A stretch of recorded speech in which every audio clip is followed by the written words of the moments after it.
आज मैं पुनः अपने चैनल इंग्लिश सीखो नंबर 1 में स्वागत करते हैं। दोस्तों, जैसा कि पिछले 3 वीडियोस को आपने देखा और तीनों को देखने के बाद जो उसका रिस्पांस मिला, जो आप लोगों ने सराहा, हम उसके लिए तहे दिल से शुक्रगुजार हैं।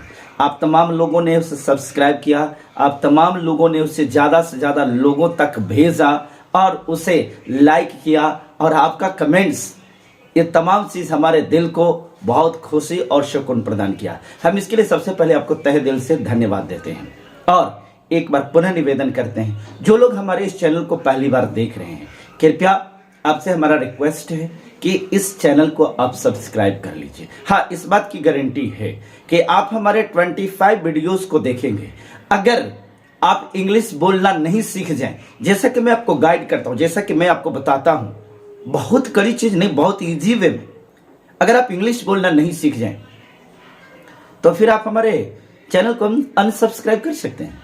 No problem, I will be happy to take this your action. परंतु दोस्तों, मैं आपसे निवेदन यही करूंगा, ऐसा हो ही नहीं सकता है आप हमारे 25 वीडियोस को देखें और आप अंग्रेजी नहीं बोलना सीखें। It is impossible. तो बने रहिए। आइए, आज मैं आपको बताता हूं ट्रांसलेशंस के बारे में कि हम ट्रांसलेशंस कैसे बनाएंगे, वो भी बहुत इजी तरीके से। दोस्तों, आज का जो मेरा टॉपिक है, आज जो मैं आपको ट्रांसलेशन बताना सिखाऊंगा, उसका बेस है is, am, are. Is, am, are के प्रयोग से, ये आप देख रहे हैं इज, एम, आर, ये इज, एम, आर के प्रयोग से आप ये ट्रांसलेशन कैसे बनाएंगे, हम सबसे पहले आज ये बताते हैं। सबसे पहले हम इसकी बेसिक में कि इज, एम, आर का मतलब क्या होता है।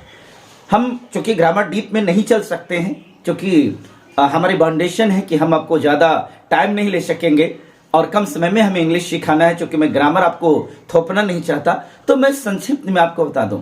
इज का मतलब है होता है, एम का मतलब हूं होता है, और आर का मतलब हो या है होता है। एक बार फिर से, इज का मतलब है, एम का मतलब हूं, और आर का मतलब हो या है।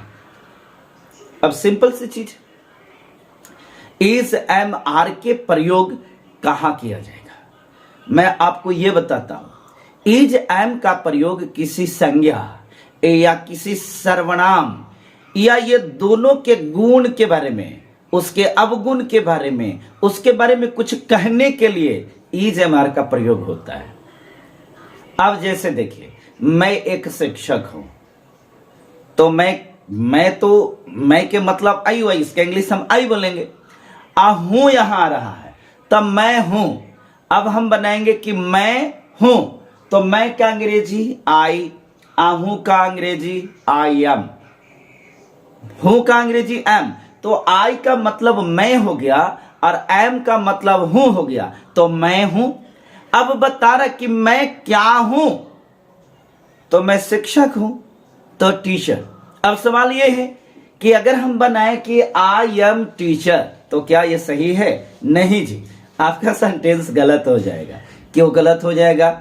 मैं शिक्षक हूं 3 शब्द है, तो आई एम टीचर, क्यों नहीं? हाँ, एक गलती यहां आ रही है, वो है आर्टिकल। आपने आर्टिकल को मिस किया। अगले चैप्टर में मैंने बताया था आर्टिकल के बारे में। यदि कोई सिंगुलर सब्जेक्ट, अगर कोई सिंगुलर नाउन काउंटेबल है, तो उसके पहले ए चाहे एन का प्रयोग होगा। अब यहां शिक्षक जो है, मैं एक शिक्षक हूं, तो शिक्षक जो है यहां नाउन के रूप में प्रयुक्त हुआ है। तो जब ये नाउन है और शिक्षक कहने से एक ही शिक्षक का बोध हो रहा है, तो ये काउंटेबल भी है। तो मैं कितना शिक्षक हूं, तो एक ही शिक्षक हूं ना, भाव तो एक रख रहा है, इसलिए आई एम टीचर नहीं, बल्कि I am a teacher. Correct? अब आप समझ गए होंगे, मैं शिक्षक हूं, तो आई एम ए टीचर। अब आइए मेरे साथ आप भी प्रैक्टिस कीजिए। बिल्कुल, आपको भी बोलना है, मेरे साथ में प्रैक्टिस करना है। जैसे पहले मैंने बोला कि मैं एक शिक्षक, मैं शिक्षक हूं, तो आई एम ए टीचर। अब हमें बोलना है कि मैं राजा हूं। क्या होगा? मैं, आई, हूं, एम, और राजा। एक ही राजा ना, तो ए किंग, इसलिए आई एम ए किंग, बिल्कुल सही। अब आइए, अब हमें कहना है मैं एक डॉक्टर हूं या मैं डॉक्टर हूं, तो मैं हूं, आई एम क्या हूं, तो डॉक्टर, लेकिन डॉक्टर के मतलब तो एक ही डॉक्टर हो रहा है, ये प्लुरल तो नहीं है, तो आई एम ए डॉक्टर। अब देखिए, अब यहां ए और ए का उच्चारण दो रूप में होता है।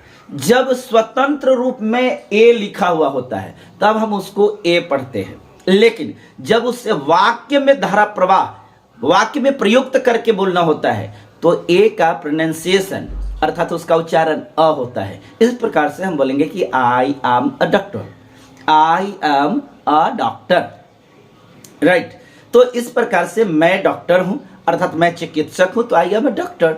अब कहना है कि मैं अमीर हूं, जी हां मैं अमीर हूं, मैं कैसा हूं। अब यहां देखिए, आई एम मैं हूं कैसा, तो अमीर, तो यहां पर अब अमीर तो आया, तब अमीर तो यहां उसके गुण को बता रहे कि मैं कैसा हूं, तो अमीर हूं।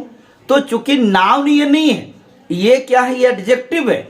एडजेक्टिव का मतलब विशेषण, अर्थात वो किसी संज्ञा या सर्वनाम की विशेषता को बतलाती है, तो वो मेरी विशेषता बता रही है क्या, कि मैं अमीर हूं, मैं कैसा हूं, अमीर हूं, तो मेरी विशेषता को बतला रहा। दैट मीन्स अमीर is not a noun, this is an adjective, या एडजेक्टिव है।